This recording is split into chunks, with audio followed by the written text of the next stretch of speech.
"Don't embarrass us with your cheap taste," my sister hissed at me, her perfectly polished nails digging into my arm. Her face stayed picture-perfect for the photographer, but those words hit harder than any public insult.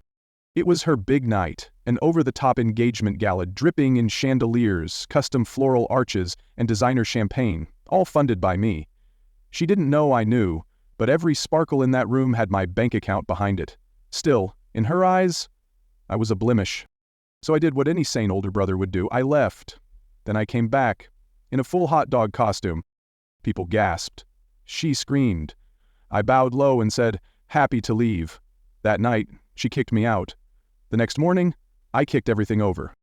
I canceled her $24,000 0-cents honeymoon, froze the card she used to play rich, and, just for good measure, I sent her fiancé a few choice screenshots of the messages she thought I'd never find. By noon, I had 83 missed calls. And for the first time in years, I didn't feel used. I felt free. I tried to speak, but her fingers tightened, her smile stretching even wider. "Be quiet," she hissed, her voice dripping with venom. "I don't care what you paid for, just stay out of sight. Smile when you're asked to, and for God's sake, don't speak." Her fiancé, Michael, was laughing with his friends a few feet away, oblivious. My parents were at the bar, my mother's laughter echoing through the hall, my father's hand resting on her shoulder. Proud of her. Of Emma. Never of me. "Smile." Emma, the photographer, called. Emma's fingers released my arm as if I was something dirty. Something she didn't want clinging to her. She turned radiant, her laughter a perfect performance. I stared at her, feeling the cold knot of humiliation tighten in my chest. I should have left, but I didn't. "Hey, you okay?" A voice pulled me back.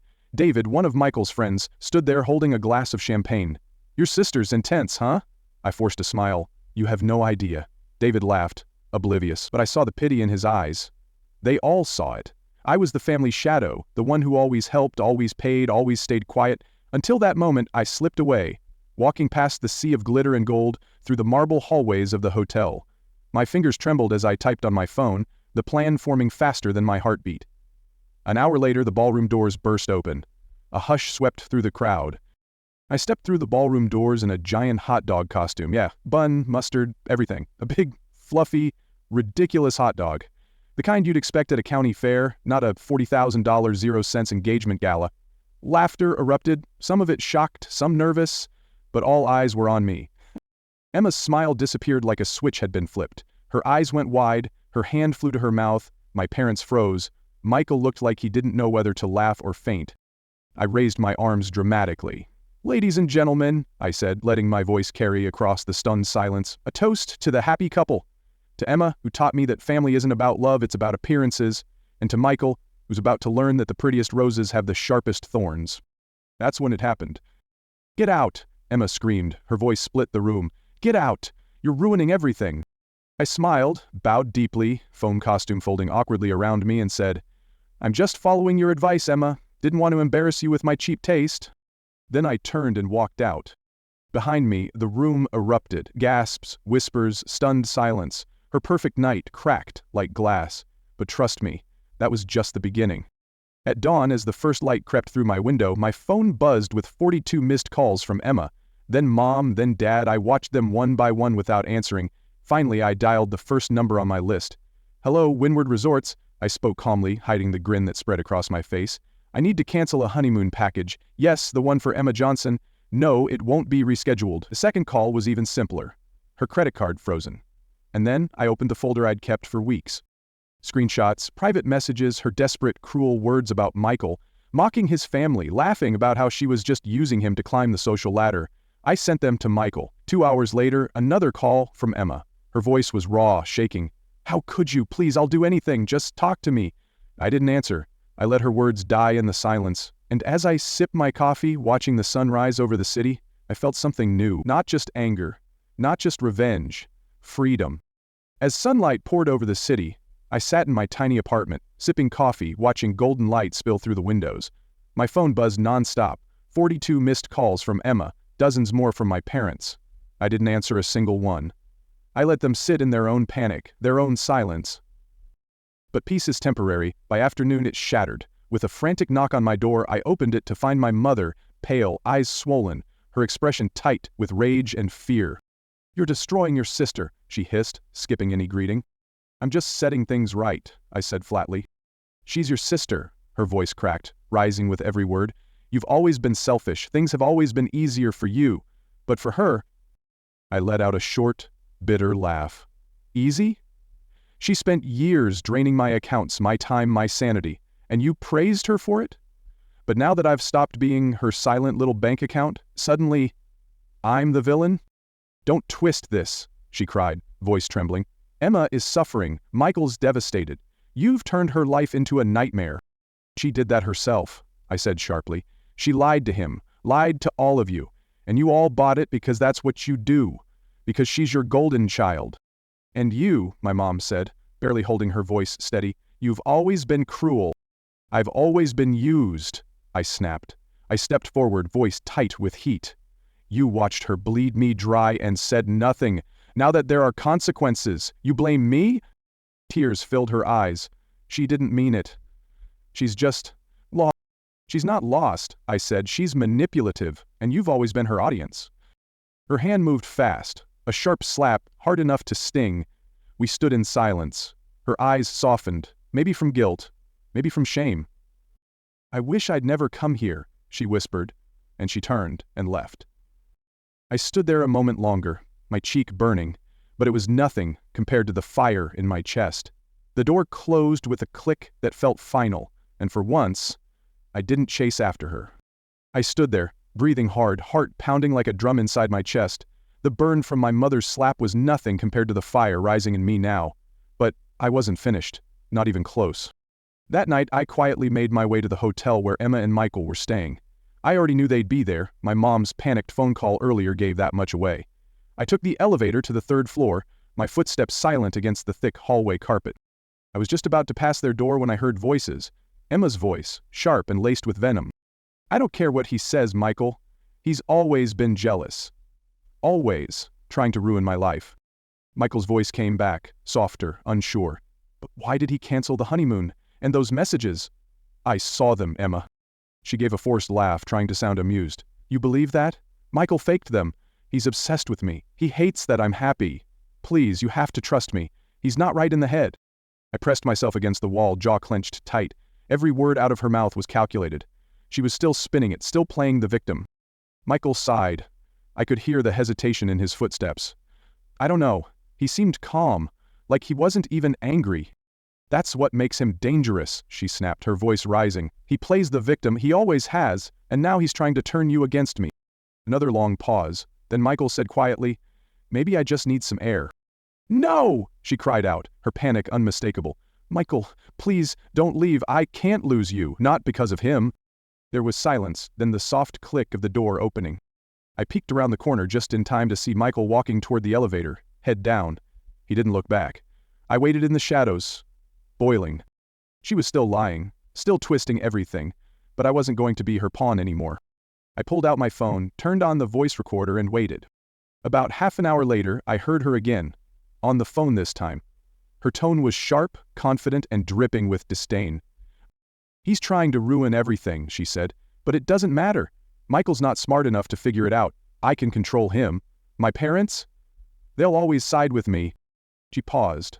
Then her voice dropped into something sweet, sickening. My brother's always been a loser. I can make him look crazy. I've done it before. It's just harder now, 'cause he's finally pushing back. My hands shook with fury. She wasn't just covering her tracks. She had orchestrated everything. But now I had her voice. I had the truth. Then fate stepped in. The hotel door opened, and Emma stepped out, still on the phone. Yeah, I'll call you later. I just need to fix this mess. She didn't see me until I was right behind her. Fixing another mess? I said quietly. She spun around, face pale. What are you doing here? Listening, I replied, holding up my phone, still recording. It's amazing what you hear when you just stay quiet. Her fear morphed into rage. You have no idea what you're doing. Oh, I do, I said. I'm ending this. Then I turned and walked away, leaving her standing there, shaking, cornered, furious. She had built a wall of lies around her, but I'd just found the first crack. I drove straight to my parents' house. The lights were on, and as I stepped out of the car, I heard voices, laughter, casual conversation. Through the open window I saw them, Mom and Dad at the dinner table, and Emma. Her tears from earlier? Gone. Her smile? Perfect. She was charming, poised, like nothing had ever happened. "He's just having another one of his episodes," she said, cutting into her steak like it was any ordinary evening. "I feel bad for him, but we can't keep letting him ruin everything." Dad shook his head, sighing deeply. "I always knew he'd turn out like this. Trouble from the start." Mom nodded in agreement, giving her usual soft, sad smile. "We just have to be there for you, Emma. He'll come around eventually." I stepped back into the shadows, heart pounding, chest tight. They had already picked their side. I was the villain, but I was done being the shadow. Days later, they invited me to a picnic by the lake under an old oak tree. The setup was beautiful. A checkered tablecloth, my childhood favorites, fried chicken, mashed potatoes, apple pie. Emma, dressed in white, stood glowing like a bride. Mom bustled with plates. Dad leaned against the tree, arms crossed. Michael sat to the side, gaze fixed on the ground. "Oh, there you are," Emma said sweetly. "Come on, don't be a stranger." I approached, my step slow. The scent of warm pie filled the air, but it felt fake, like them. "We wanted to do something nice," she said, "to make things right." "Yeah," Dad muttered, "we're family. Family sticks together." I said nothing. Michael looked up, eyes flicking between us. He seemed unsure now. "Sit down," Mom urged, sliding a plate toward me. "It's all your favorites." I sat, but didn't eat. Emma's voice softened. "I know you were hurt. I was just overwhelmed. Maybe I overreacted." "Overreacted?" I echoed. She gave a nervous laugh. "Don't be dramatic. We're here to make peace." "Peace?" I leaned in. "Or a confession." Her smile cracked. Dad snapped. "Stop it. This was your chance to apologize." "Me? Of course. I'm the villain. Emma's the victim." "Because you are," Dad shouted, slamming the table. "You humiliated your sister. Everyone's talking about it." I pulled out my phone. "Exactly. Everyone's talking, especially Emma." Her face went pale. "What do you mean?" I hit play. Her voice spilled out. "Michael isn't full. I can handle him. My parents will never take his side. They always protect me." Michael froze. Emma lunged at me. "You fake that." I stepped back. "Did I?" I played the next clip. "My brother's always been a loser. I can make him look crazy." Dad shouted, "Turn that off." "Want more?" I asked. "Another clip. He's obsessed with me. He needs help." Michael stood, fists clenched. "You said he tried to ruin us. You lied." "He did," she cried. "He's manipulating this." I pulled out a folder. "Read these. Texts, screenshots." Michael flipped through. "You called my mom trash." "That was a joke." "You meant it," I said. I played another. "If he doesn't shut up, I'll make everyone think he's a psycho." Emma screamed, "Liar!" "I already sent the files to your ex, Jessica," I said, tossing a statement from her on the table. Mom wept. "You're tearing us apart." "No," I said. "I'm showing you what you refuse to see. Your perfect daughter is a liar." Dad bellowed, "She's better than you." I laughed. "At lying? Stealing?" Michael slammed the folder down. "You're a monster, Emma." He ripped off his engagement ring and hurled it at her feet. "We're done." Emma lunged, but he backed away. "Stay away from me. You're poison." She turned to me, screaming, "You ruined everything." "No," I said. I revealed it. Dad snapped, "Get out." I grabbed a slice of pie. "Sure, this is all I'm taking. The rest was never mine." I walked away as their world collapsed behind me. Michael ripped off his engagement ring and tossed it at her feet. "We're done." "No, Michael, please." Emma lunged, desperate, but he stepped back. "Stay away from me," he said. His voice was hollow. His eyes were ice. "You're poison." Emma's expression twisted with fury, and just like that, she turned on me. Her hands flew toward me like claws. "You did this," she snarled. "You ruined everything." "Ruined?" I took a step back, watching her unravel. "No," I revealed. Dad grabbed her by the arm, pulling her away like she was a storm he couldn't contain. "Get out," he spat at me. "You've caused enough damage." He smiled, reached for the last slice of pie on the table, and wrapped it in a napkin. "Sure," I said, holding it up, "but just remember, this is the only thing I'm taking with me. Everything else was never mine."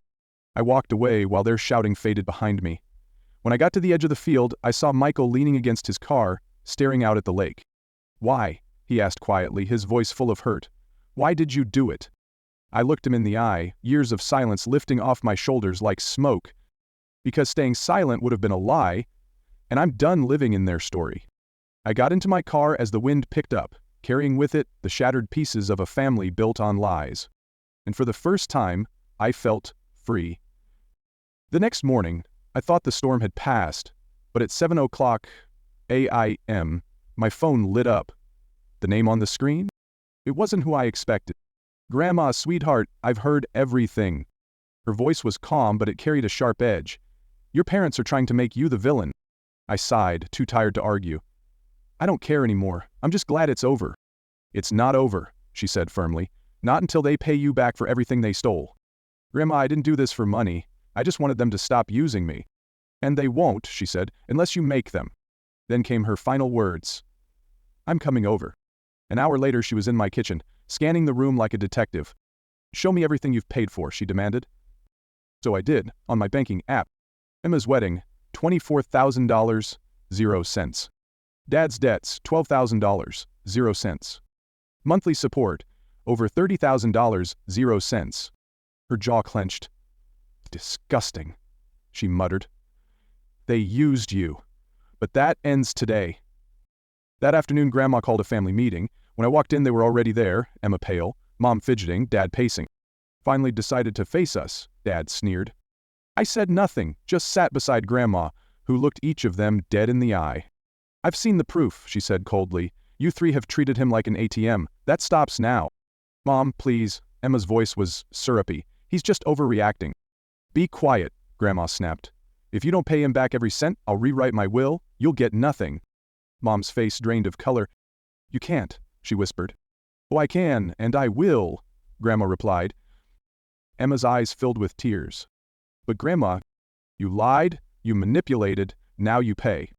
Dad folded his arms. "This is a family matter. He's just trying to divide us." "I'm opening her eyes," I said quietly. "You did this to yourselves." "Enough!" Grandma's voice cut through the tension like a blade. "Return his money or lose everything." Dad stormed off to his study. Mom followed. Emma just stared at the table. 30 minutes later, Dad returned, hand trembling, holding a check. "Here," he spat, tossing it at me. "Take it." "I didn't destroy this family," I replied. "You did." Emma's voice broke. "Grandma, please."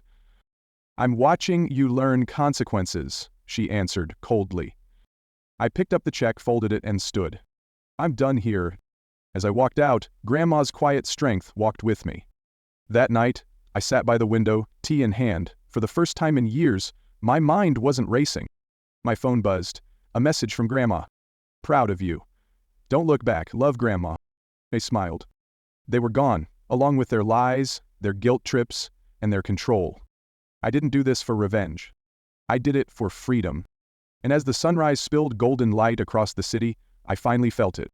Sometimes, the most powerful thing you can do is walk away. Not in anger, but in peace. Because when you stop begging for validation from people who never truly saw you, you finally see yourself. That's when healing begins. That's when freedom starts. If this story hit home for you, if you've ever felt like the invisible one, like your worth was measured only by what you could give, then know this: you're not alone, and you don't have to keep living in someone else's story. So tell me in the comments, what would you say if you finally stopped holding back? And if you want more stories like this, raw, real, and unapologetically honest, don't forget to subscribe and hit that notification bell so you never miss a moment. Thank you for watching, and most of all, thank you for choosing yourself.